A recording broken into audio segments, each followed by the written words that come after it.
السلام عليكم ورحمة الله وبركاته. والصلاة والسلام عليك يا رسول الله، والصلاة والسلام عليك يا حبيب الله، الصلاة والسلام عليك يا شفيع المذنبين، الصلاة والسلام عليك يا رحمة للعالمين.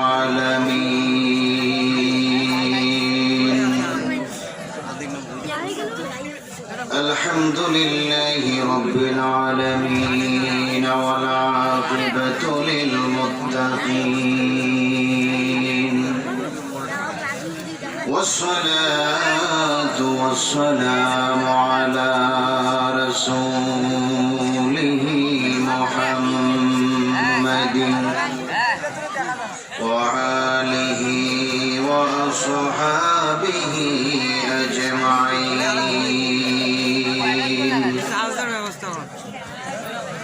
সবাই মোহাম্মদের সহিত আমার সাথে পড়ুন।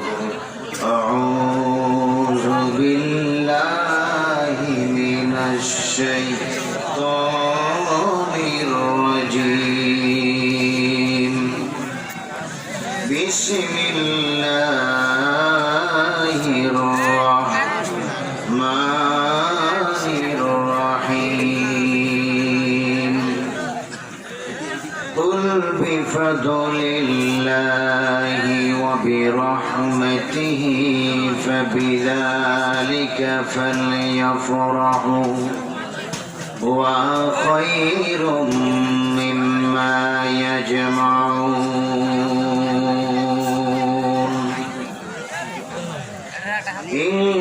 ইন্নাল্লাহা ওয়া মালাইকাতাহু ইউসাল্লুনা আলান নবী ইয়া আইয়ুহাল্লাযীনা আমানু সাল্লু আলাইহি ওয়া সাল্লিমু তাসলিমা। আল্লাহুম্মা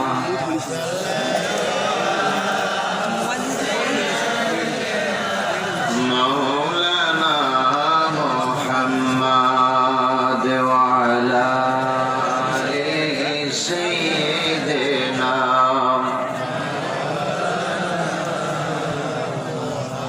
আরশের নিচে সিজদায় পড়ে কাঁদিবেন নবী জারে জার, মাফি করিবেন দয়াল আল্লাহ, উম্মতে বড়ই গুনাহগার। আল্লাহুম্মা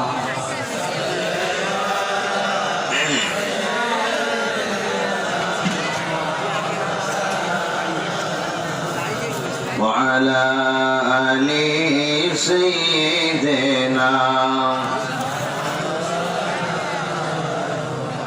দরুদ শরীফ পড়তে আপনাদের কোনো অসুবিধা লাগেনি? কোন নবীর প্রতি আপনাদের কোনো গোসা আসেননি? রসুল কি আমাদের শত্রু না বন্ধু? রসুলে পাকের দরুদ শরীফ পড়েন কে? জোরে সরে বলুন না কে? আল্লাহ যদি রসুলের দরুদ শরীফ পড়ে, আমরা পড়লে কি কোনো কবিরা গুনাহ হইব? সগীরা গুনাহ হইব নি? দরুদ শরীফ পড়লে সওয়াব হইব নি? তাহলে এমন ভাবে নবীর দরুদ শরীফ পড়বেন, রসুলে পাক মদিনাতুল মুনাওয়ারা থেকে তাকিয়ে আছেন, আপনার আমার দুরূদ শরীফ রসুলে পাক সচক্ষু মোবারকে দেখবেন, দুরূদের সওয়াবগুলা নবীর দরবারে পৌঁছাই দিবে। এমন ভাবে প্রাণ ভরে দিল ভরে নবীর দরুদ শরীফ পড়বেন যাতে রসুল আমাদের উপর রাজি হয়ে যায়। পারবেননি এমন ভাবে দরুদ পড়তে? আরো জোরে বলেন, পারবেননি? নাই দেশে দরুদ শরীফ পড়তে সরকারি কোনো বাধা আছে? কোন প্রশাসনে আসে অ্যারেস্ট করে জীবনী? একটু মহাব্বতে দরুদ শরীফ পড়ুন। আল্লাহুম্মা سيدنا مولانا محمد وعلى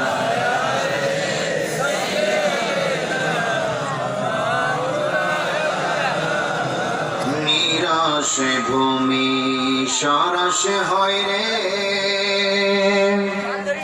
শুকনা স্তনে দুটি জমিল নিরাশে ভূমি সরসে হইল শুকনা স্তনে দুটি জমিল শুকনা গাছে ফুল ফুটিল নূর নবীজির উসিলায় আল্লাহুম্মা সাল্লি আলা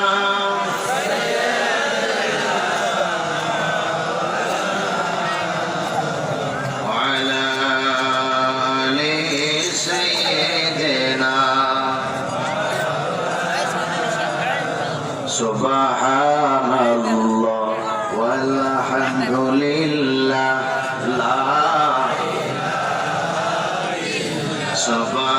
Subhanallah walhamdulillah la ilaha illallah la ilaha illallah la ilaha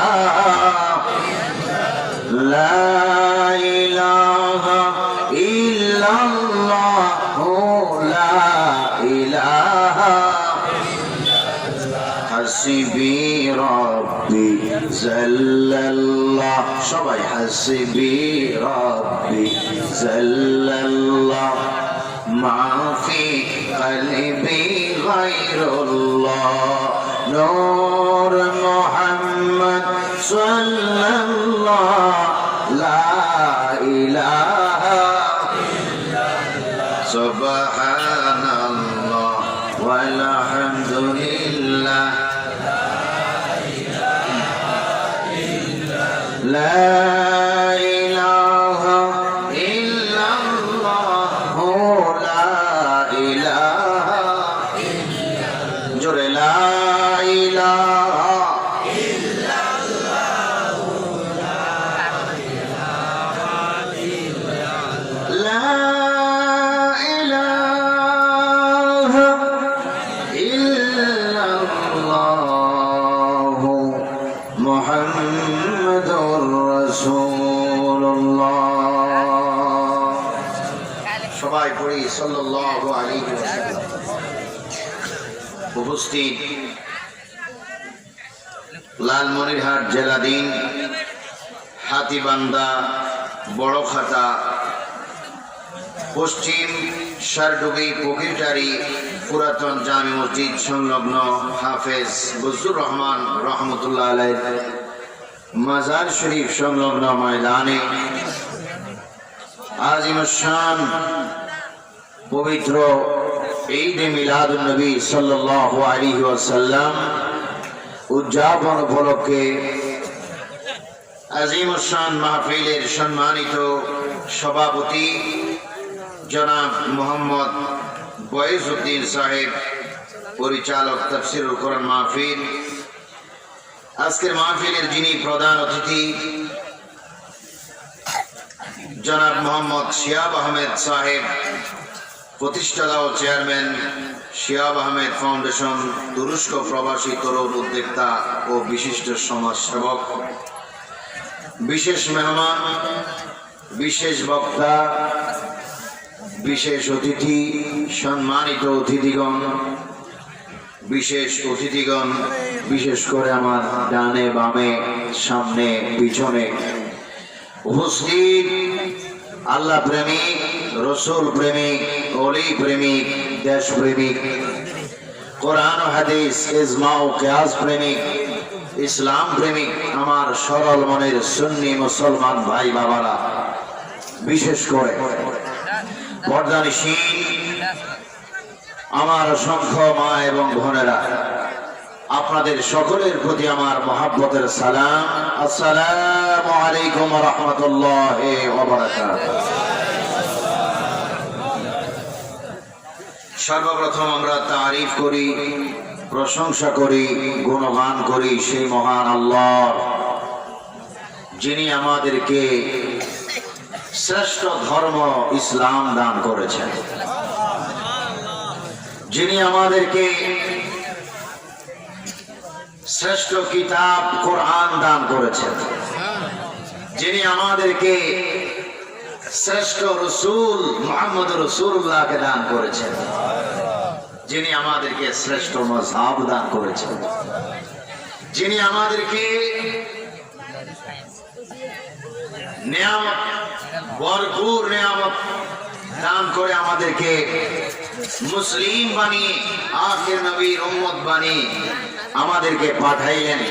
সেই মহান প্রভুর দরবারে শুকরিয়া দান সবাই উচ্চ স্বরে বলি আলহামদুলিল্লাহ। প্রশংসা করলাম কার? আর মহব্বতে বলুন কার? এবার আমরা প্রশংসা করব সেই নবী যার প্রশংসা না করলে আল্লাহর প্রশংসা আদায় হয় না, যিনি সমস্ত নবীদের ঈমান ও ইমাম, যিনি সৈয়দুল মুরসালিন, যিনি রাহাতুল আশিকিন, যিনি সিরাজুল মুনীর, যিনি শামসুদ দুহা, যিনি বদরুদ দুজা, যিনি নূরুল হুদা, যিনি সদরুল উলা, যিনি মাক্কি মাদানী হাশমি কুরাইশি, যিনি কোরআনের মালিক, যিনি কোরআনের সাহেবে কোরআন, যিনি আটখানা বেহেশতের নির্ভেজাল মালিক। সবাই উচ্চ স্বরে নামটুকু বলি মুহাম্মদুর রাসূলুল্লাহ সাল্লাল্লাহু আলাইহি ওয়াসাল্লামের প্রশংসাতে আরেকবার জোরে সরে বলি আলহামদুলিল্লাহ। আর মহব্বতে বলি আলহামদুলিল্লাহ। সবাই জোরে সরে বলুন আমরা আল্লাহ চাই কি চাই না? মহব্বতের আওয়াজ হলো না। আল্লাহর সাথে কোনো দুশ্মনী আছে নাকি? নবীর সাথে কোনো দুশ্মনী আছে নাকি? সবাই জোরে বলুন আমরা আল্লাহ চাই কি চাই না? আল্লাহর হুকুম মানতে চাই কি চাই না? আমরা রাসূল চাই কি চাই না? রাসূল পাকের মহব্বত চাই কি চাই না? এবার সবাই জোরে সরে বলুন আল্লাহু আকবার, আল্লাহু আকবার। জোরে বলবেন শয়তান যাতে জুতার বাড়ি খায়, বলুন আল্লাহু আকবার। এবার হাত তুলে বলি ইয়া রাসূলুল্লাহ, ইয়া রাসূলুল্লাহ, ইয়া রাসূলুল্লাহ। এবার বলুন মা, মা, মা। এবার বলুন বাবা। এবার বলি ইয়া ওলি আল্লাহ। জোরে বলি মারহাবা। আপনারা কি বেজার না খুশি? আমার কাছে মনে হচ্ছে বাদ মাগরিব বা বাদ এশা থেকে ওয়াজ শুনতে শুনতে আপনারা ক্লান্ত হয়ে গেছেন। যে হুজুর ওয়াজ তো যথেষ্ট হয়েছে, এবার ওয়াজের লাস্টে যেটা আসার সেটা যেন চলে আসে। ওয়াজের লাস্টে কিছু আছে না? আছে, এটা জোরে বলা যায় না, আস্তে সুখে সুখে। কারণ অনেকে মনে করতে আছে ওয়াজ শেষ হোক, মিলাদ হবে, কিয়াম হবে, মুনাজাতের সময় আমরা হাজির হই। অনেকে এটা জোরে শব্দ বললে ঘুমের তৈরি চলে যেতে পারে। ওয়াজ করবো আমরা, শুনবো আমরা, আর ওনারা ঘুমের তৈরি লাস্টে আসবে। আরো আসে তো আসে, অনেকের শয়তান মার্কা আছে, লাস্টে আসি করে সামনের কাতার মাঝের কাতার বসি, মাথায় টুপি দিয়েও আসে। আসি টুপি তো মাথা, টুপি তো খালি, এই দিক দিয়ে হাঁটু খাড়া করে এমনি বসে, টুপিটারে হাঁটুর মধ্যে খাড়া করে। তো এই দিক দিয়ে হাঁটু লাড়ে, আর এই দিক দিয়ে একটা রয়েছে যেতে তো অবরোধ দেয়, মনে করে এইটা একজন, এইটা একজন, দুই নম্বরই করে। করে কি করেন? আমরা কি দুই নম্বর ভাবে তবারক চাই? আমরা কি এক নম্বর না দুই নম্বর? আমাদের খানা আপ্যায়ন, মেহমানদারি, আমল, ইবাদত, রিয়াজত, সাধনা, বন্দেগী সব কি এক নম্বর হইব না দুই নম্বর? আপনারা সবাই আছেন তো? জোরে বলেন আছেন তো? মাত্র বেশি বাজে নাই 12টা, কি বেশি না কম? বেশি, বেশি না। অনেকের এরাদা মনে মনে জল্পনা হচ্ছে হুজুর ওয়াজ বেশি রাত করলে ফজর নামাজ পড়া যাইতাম। অনেকে বলে কি বলে না, এটা বলার দরকার নেই। যিনি নামাজ পড়ার তিনি এমনি পড়েন, তাকে ঘুম থেকে কেউ উঠান লাগে না, উনি অটোমেটিক উঠে যায়। যারা নামাজি তাদেরকে ডাকা লাগে না। যাদের নামাজের খেয়াল আছে 4টা বাজে এখান থেকে গেলেও কইবো আজানের পর নামাজ পড়ে ঘুমাইবে, তারা কেন? ঠিক কিনা? তো এখানে যদি ফজর পর্যন্ত ওয়াজ হয়, আপনারা কি আছেন? মহব্বতে বলে আছেন কিনা? প্রিয় ভাইয়েরা, এটা তাফসীরুল কোরআনের মাহফিল। এখানে নাম দেখলাম কি, কিসের মাহফিল? এবং মূল বিষয় হচ্ছে, উদ্দেশ্য হচ্ছে রাসূল পাকের মিলাদুন নবীর উদযাপনের মাহফিল। সুবহানাল্লাহ বলতে না? রাসূল পাকের আগমন ধরার বুকে হওয়াতে আমরা কি বেজার না খুশি? সবাই খুশি কিনা? এই খুশি হওয়ার নাম, খুশি থাকার নাম হচ্ছে ঈমান। সুবহানাল্লাহ। আপনারা আমার কথা বুঝেন তো? চুপ করে বসে থাকলে তো হইতো। ঘরে মেহমান আইলে যদি গৃহস্থ চুপ করে ফোন মারি বসে থাকে, এটা কি ভালো দেখা না খারাপ দেখা? এটা কি গৃহস্থের বদনাম না শোনা? আমি আসলাম কোথা থেকে? প্রায় 700 কিলোমিটার দূর থেকে। প্রায় 700 কিলোমিটার দূর থেকে এই লালমনিরহাট জেলা, প্রায় একেবারে বর্ডারের কাছে আসলাম। কথা বললাম, আপনারা চুপ করে বসে রয়েছেন। মনে হয় যেন আপনারা ওয়াজ করতে করতে ক্লান্ত হয়ে গেছেন নাকি? তাফসীরুল কোরআন মাহফিল। আজকে অনেক জায়গায় দেখা যায় তাফসীরুল কোরআনের মাহফিল হয়, কিন্তু রাসূল পাকের শান নাই। নাম তাফসীরুল কোরআন মাহফিল, নবী নেই। এরকমও আছে কিনা? অথচ গোটা কোরআনুল কারীম, সূরা ফাতিহার আলিফ থেকে সূরা নাসের সিন পর্যন্ত গোটা কোরআন হচ্ছে আমার নবীর প্রশংসায় ভরপুর। আর কোরআনুল কারীমের মাহফিলে এসে নবীর সমালোচনা করে যায় কি তাই? আছে কিনা? ভাইরা আমার, আমার নবীর প্রশংসা, আমার নবীর শান, আমার নবীর ঈমান, আমার নবীর গুণগান, তুমি ভাই মাওলানা, তুমি ভাই আল্লামা, তুমি ভাই তুফাহামা, তুমি ভাই খতিব সাহেব, তুমি ভাই মাওলানা সাহেব, আল্লাহর নবীর প্রশংসা যদি না করো, এটা রাসূল পাকের কোনো লস হবে না, তোমার নিজের লস। কারণ রাসূল কেউ প্রশংসার মহতাজ নয়, কারণ আমার নবীর প্রশংসা হামেশা করেন আল্লাহ। ওয়ারাফা'না লাকা যিকরাক, সুবহানাল্লাহ বলুন। এই ঘোষণা কি কার? জোরে বলুন কার? নবীর শান, নবীর ঈমান, নবীর প্রশংসা বুলন্দ করেন হামেশা মহান আল্লাহ। যদি মহান আল্লাহ আমার নবীর শান, মান, প্রশংসা যদি বুলন্দ করে থাকেন বা বুলন্দ করেছেন, আমরা ঈমানদার আল্লাহর বান্দা রাসূল পাকের উম্মত হয়ে আমরা হামেশা নবীর প্রশংসা চাই কি চাই না? ভাইরা আমার, যেহেতু গভীর রাত হয়ে গেল, বক্তব্য আমি সংক্ষিপ্ত ভাবে করব। ভাইরা আমার, এই যে কোরআনুল কারীম, তাফসীরুল কোরআন মাহফিল, এটা কোরআনুল কারীমের মাহফিল। আমার প্রিয় ভাইরা, কোরআনুল কারীম আমরা মানি, কোরআনুল কারীম কে না মানে? কোরআনুল কারীম সবাই মানে, কিন্তু কোরআনুল কারীমে কেউ কোনো আপত্তি নাই। অনেকে রাসূল পাককে নিয়ে আপত্তি করে কি করে না? আরো জোরে বলুন, করে কি করে না?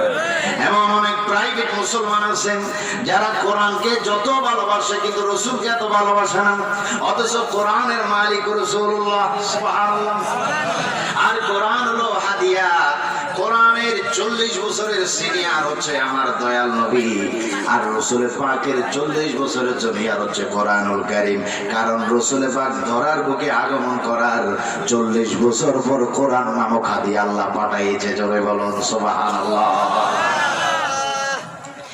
এই কোরআনুল কারীম আমরা যখন পড়তে যাই, তখন আমরা সূরা ফাতিহা পড়ি, সূরা বাকারা পড়ি, সূরা আলে ইমরান পড়ি, কোরআনুল কারীমের অসংখ্য সূরা আমরা পড়ি। 14টি সূরা কোরআনুল কারীমের মধ্যে রয়েছে। আপনারা কোরআন শরীফ পড়তে যাবেন, দেখবেন কিছু সূরার পূর্বে লেখা রয়েছে মক্কি, আবার কিছু সূরা পড়ার পূর্বে দেখবেন ওখানে মাদানী। নাম কয়টা? জোরে বলুন কয়টা? অথচ এই কোরআন কার? জোরে সরে বলুন কার? এই গোটা কোরআন আল্লাহ। কিন্তু এই কোরআনের সূরার কিছু সূরার আগে মক্কি, কিছু সূরার আগে মাদানী লেখা রয়েছে। তার হাকিকত হলো, তার কারণ হলো আমার নবীর পজিশন দেখেন ভাইরা, আমার নবীর পজিশন দেখেন কোথায়। আমার প্রিয় ভাইরা, আল্লাহ রাব্বুল আলামিন এই দুনিয়ার বুকে 1,24,000 মতান্তর, 2,24,000 কমার বেশ পয়গাম্বর পাঠিয়েছেন। অসংখ্য আম্বিয়া কেরামদেরকে আল্লাহ আসমানি কিতাব দান করেছেন। ওই 104খানা আসমানি কিতাবের মধ্যে প্রসিদ্ধ 4খানা কিতাব হচ্ছে তাওরাত, জাবুর, ইনজিল, কোরআন। আমার আল্লাহ আমার নবীর ইজ্জত কতটুকু সম্মান বাড়াচ্ছেন, কতটুকু ইজ্জত দিয়েছেন। তুমি ভাই রাসূলের ইজ্জত বুঝলি কি আর না বুঝলি কি? যদি বুঝো তাহলে তাইন্দাবাদ, তাহলে মোবারকবাদ, তাহলে জিন্দাবাদ, তাহলে ধন্যবাদ। আর যদি তুমি না বুঝো ভাইরা আমার, মনে করতে হবে তোমার ইমানে গলদ রয়েছে, তোমার কলবের মধ্যে রাসূলের মহব্বত কম রয়েছে। একটু খেয়াল করুন, আল্লাহ রাব্বুল আলামিন মুসা কালিমুল্লাহকে আল্লাহ পাক তাওরীত প্রদান করবেন, হুকুম করলেন মুসা তোমাকে আমি আমার পক্ষ থেকে আসমান থেকে আমি কিতাব প্রদান করব। একটু কইদুর পাহাড়ের মধ্যে যাও, সেখানে তুমি গেলে তোমাকে আমি তাওরাত প্রদান করব। হযরত দাউদ আলাইহিস সালামকে জবুর কিতাব প্রদান করবেন, হুকুম দিলেন সাগরের পাড়ে যাও, সাগরের পাড়ে গেলে তোমাকে আমি জবুর কিতাব প্রদান করব। ঈসা রূহুল্লাহকে ইনজিল কিতাব প্রদান করলেন, নির্দিষ্ট জমিন দেখা জায়গা দেখাই দিলেন, পাহাড় দেখাই দিলেন, যাও ওই জামালের উপরে যাও, তোমাকে আমি ইনজিল কিতাব দান করব। সমস্ত নবীদেরকে নির্দিষ্ট স্থানে স্থানে ডেকে নিয়ে আল্লাহ পাক কেউকে তাওরাত, কেউকে জবুর, কেউকে ইনজিল কিতাব দান করেছেন। কিন্তু আমার নবীকে আল্লাহ এইভাবে কোরআনুল কারীম দান করেন নাই। কবির মনোযোগ ভাইরা আমার, আল্লাহর প্রিয় নবী, এই যে আমরা কিছু সূরার শুরুতে মাক্কি, আবার কিছু সূরার শুরুতে মাদানী, তার কারণ হলো আল্লাহর নবী যখন হেরা পর্বতের গুহার উপরে, কোরআন তখন হেরা পর্বতের গুহার মধ্যে, আল্লাহর নবী যখন সওর পর্বতের উপরে, কোরআন তখন সওর পর্বতের উপরে, আল্লাহর নবী যখন হুজরা মোবারকে, কোরআন তখন রাসূলের পাকের হুজরা মোবারকে। আল্লাহর প্রিয় নবী, দু জাহানের বাদশা নবী মুহাম্মদুর রাসূলুল্লাহ সাল্লাল্লাহু আলাইহি সাল্লাম যখন মক্কা ছেড়ে মদিনাতুল মুনাওয়ারা হিজরত করলেন, কোরআনুল কারীম মদিনায় নাজিল হলেন। অর্থাৎ রাসূল যখন মক্কা শরীফে, কোরআন তখন মক্কা শরীফের মধ্যে নাজিল হলো। রাসূল যখন মদিনায় হিজরত করলেন, কোরআন তখন মদিনায় নাজিল হলো। অর্থাৎ আল্লাহর রাসূল যখন যেখানে, আল্লাহর কোরআন নবীর পিছে পিছে সেইখানে। জোরে বলুন সুবহানাল্লাহ, আল্লাহু আকবার, জোরে বলুন আল্লাহু আকবার, মুহাম্মদ আল্লাহু আকবার।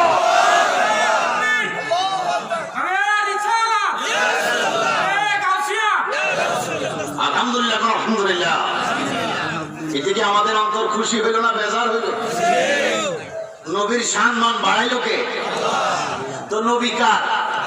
আমাদের। কার? আমাদের নবীর শান বাড়লে উম্মতের খুশি লাগে কি লাগে না? কিছু 2 নম্বর উম্মত আছে যাদের নবীর প্রশংসা শান দেখলে সহ্য হয়। আছে কিনা? এই দেশে নাই মনে হয়। আছে? তো কোরআন মানি, হাদিস মানি, সব মানি, নামাজ পড়ি, রোজা রাখি, সব ঠিক আছে। নবী আমাদের মতো একদম সাধারণ মানুষ। যে বলুন এই নামাজ রোজার কোনো দাম আছে নাকি? নবী কি সাধারণ? আচ্ছা, কেউ যদি বলে আনা রাহমাতাল লিল আলামিন, ইমান কি থাকবো না যাইব? চলে যাবে। কেউ যদি বলে আনা শাফিউল মুজনিবিন, ইমান কি থাকবে না যাবে? মানে আনা আমি শফিউল মুজরিমিন, মানে আমি সুপারিশ করনেওয়ালা, আমি শাফাআত কুবরার মালিক, এই কথা যে বলবে তার ইমান। আনা রাহমাতুল লিল আলামিন যে বলবে সে শেষ। কারণ এই কথা একমাত্র রাসূলুল্লাহ বলতে পারবে, কারণ আল্লাহ বলেছেন ওয়া মা আরসালনাকা ইল্লা রাহমাতাল লিল আলামিন। চিৎকার দিয়ে বলুন সুবহানাল্লাহ। রসুল যেটা বলতে পারবে তুমি সেটা বলতে পারবে না, আবার তুমি বলতেছো তোমার মতো সাধারণ মানুষ। নাউজুবিল্লাহ বলুন, নাউজুবিল্লাহ। রসুল কি কখনো আমাদের মতো সাধারণ মানুষ হতে পারে? আরে যে রসুল কি সাধারণ হতে পারে? রসুল রসুলের মতো, এই আকীদা রাখতে হবে। রসুল কার মতো? আমার নবীর মতো কি আর কোন নবী আছে? জোরে বলুন, আর কোন নবী আছে? নেই। সমস্ত পয়গম্বর, সমস্ত নবী কেরামের নবুয়তের গ্রহণযোগ্যতা হলো একমাত্র আমার নবী কালেমা শরীফ পড়ার কারণে। চিৎকার দিয়ে বলুন সুবহানাল্লাহ। আমার নবী প্রতি ঈমান আনার কারণে। ভাইরা আমার, আপনারা সবাই জানেন আমার নবী দুনিয়ার বুকে আগমন করান 570 বছর পূর্বে এই পৃথিবীর মধ্যে একজন নবীর আগমন হয়েছে, যিনি আমার নবীর পূর্বে আগমন করেছেন। তার নাম ঈসা রূহুল্লাহ। জোরে বলুন, নাম কি? ঈসা রূহুল্লাহ। তিনি আল্লাহর পয়গম্বর, শুধু পয়গম্বর নয়, জলিল কদর পয়গম্বর। শুধু জলিল কদর পয়গম্বর নয়, যাকে আল্লাহ পাক আসমানের শ্রেষ্ঠ 4খানার 1খানা কিতাব ইনজিল কিতাব যাকে দান করেছে। ঈসা রূহুল্লাহ তিনি অনেক বড় একজন পয়গম্বর, কিন্তু এত বড় পয়গম্বর হওয়ার পরও, এত বিশাল একখানা আসমানি কিতাব লাভ করার পরও, এবং ওনাকে আল্লাহ পাক কয়েকটি মুজিজা দান করেছেন। কোন মৃত মানুষ যদি লাশ হয়ে থাকতো আর ওইখানে গিয়ে যদি বলতো কুম বিইজনিল্লাহ, উঠে যাও, সঙ্গে সঙ্গে ওই লাশ সঙ্গে সঙ্গে জিন্দা হয়ে দাঁড়িয়ে যাইতো। কোন কুষ্ঠ রোগীর গায়ে হাত বোলাই দিত, কুষ্ঠ রোগ ভালো হয়ে যেত। কোন ধবল রোগীর গায়ে হাত বোলাই দিতেন, ধবল রোগ ভালো হয়ে যেত। এত পাওয়ার পর মজা দেওয়ার পরও ঈসা রূহুল্লাহ ওনার নামাজের মুসল্লার মধ্যে পাথরের উপর দাঁড়িয়ে তিনি কান্দেন, শুধু কান্দেন আর কান্দেন। আল্লাহ পাক বলেন, ঈসা তোমাকে এত নিয়ামত আমি দান করলাম, এত বড় কিতাব দান করলাম, বড় পয়গম্বর করে তোমাকে পাঠাইলাম, সব সময় দেখি তুমি কান্দো, কারণ কি? তুমি কেন কান্দো? তোমার কান্দার রহস্য কি? ঈসা নবী বলেন, আল্লাহ তুমি আমাকে ইনজিল কিতাব প্রদান করেছো, আমি বেশি খুশি হলাম না। তুমি আমাকে এত বিশাল একখানা কিতাব দান করেছো, বেশি খুশি হলাম না। তুমি আমাকে নবী বানিয়েছো, নবুয়ত প্রদান করেছো, আমি বেশি খুশি হলাম না। তুমি আমাকে মৃত মানুষকে জীবিত করার ক্ষমতা দান করেছো, আমি বেশি খুশি হলাম না। তুমি আমাকে কুষ্ঠ রোগীর গায়ে হাত বুলাই দিলে ভালো হয়ে যাইতো, এই ক্ষমতা দান করেছো, বেশি খুশি হলাম না। আল্লাহ বলে, ঈসা রে তাহলে তুমি কেন খুশি নাই? কারণ কি? আল্লাহ তুমি যদি আমাকে নবুয়তি দান না করে, তুমি যদি আমাকে ইনজিল কিতাব যদি প্রদান না করে, তুমি যদি আমাকে এই অসংখ্য মজা না দিয়ে যদি তুমি আমাকে আখিরি পয়গম্বরের উম্মত করে বানাইতা, আমি ঈসা রূহুল্লাহ আরো বেশি বেশি খুশি হতাম। জোরে বলুন সুবহানাল্লাহ। আল্লাহু আকবার। আরো জোরে বলুন আল্লাহু আকবার। ঈসা রূহুল্লাহ যে জলিল কদর পয়গম্বর, যার উপর ইনজিল কিতাব নাযিল হলো, যিনি আমার নবীর আগে দুনিয়াতে এসেছিলেন, যার এত পজিশন, এত মর্যাদা, এত মাকাম, ওই ঈসা রূহুল্লাহ বলে, আল্লাহ আমি নবুয়ত চাই না, আমি মুজিজা চাই না, আমি ইনজিল কিতাব চাই না, আমি সব কিছুর চাইতে বেশি খুশি হব তুমি যদি আমাকে আখিরি নবীর উম্মত বানাও। জোরে বলুন সুবহানাল্লাহ। আল্লাহ বলে, আমি কবুল করলাম। এজন্য কিয়ামতের আগে ঈসা রূহুল্লাহ আবার আসবে। এখনো তিনি জীবিত, চতুর্থ আসমানে বসে আছে। কোথায়? চতুর্থ আসমান। উনি জীবন পেয়েছেন, দুনিয়ার হায়াত পেয়েছেন দুনিয়াতে 34 বছর। 34 বছরে আল্লাহ পাক আসমানে তুলে নিয়েছেন। আল্লাহ নিয়ে রেখেছেন, কারণ আল্লাহ ওই দোয়া কবুল করছেন যে আমার নবীর উম্মত বানাবো।